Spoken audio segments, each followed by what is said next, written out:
سلام علیکم همدیاران عزیز. امروز 11 ایول سال 2023 باشد و من با شما حاضر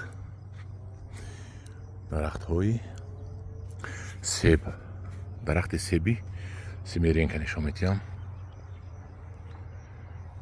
من این در دهه شوراب اسکندر شهر حصار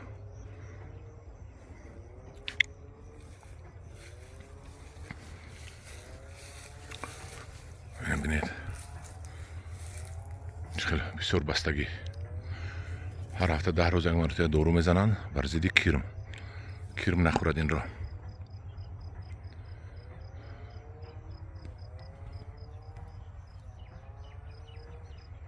دیدید چقدر خوشروی بستگی این سیب ها.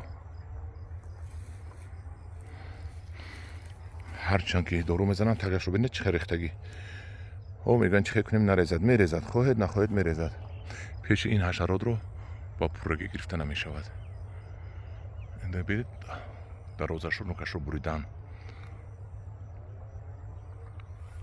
این است سیبی سیمیرینکا بر شهر حصار دهه شوراب اسکندر. باوری دارم امسال در وانجو دروازه هم سیب های بهترین شدگی باشد. ببینید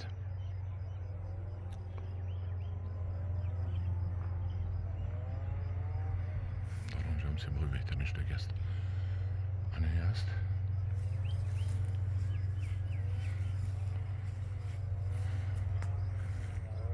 نمور سیب سیمیرینکا بسیار است. اگر رویم اگر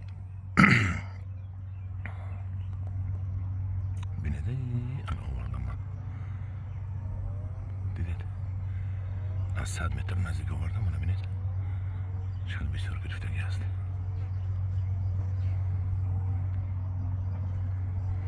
خدا خواهد امسال با مانند سال گذشته 50 درمی میفروشد آقای عثمان.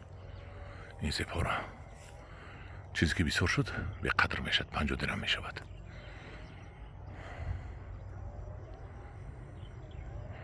در پناه خدا باشید.